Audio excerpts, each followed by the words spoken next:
Hey guys, I will show you how to fix this problem on Windows 11 system.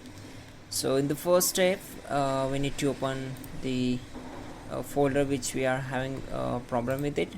For example, I'm having problem with this folder. Then I will simply right click on it and select its properties.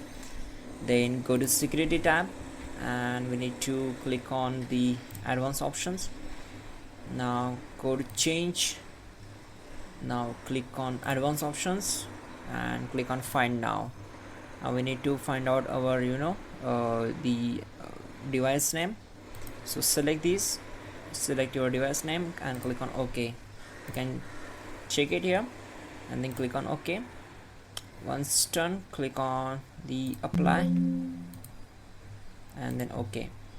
So here we need to select everyone and you can click on edit, go here, and we have to give it to full control and click on apply and then OK. Now close all windows one by one and restart your system. Your problem will be solved. That's it guys. You can also check out our description link to fix this issue quickly and effectively. That will be a better way to fix this issue. So yeah, don't forget to like the video and please do subscribe the channel.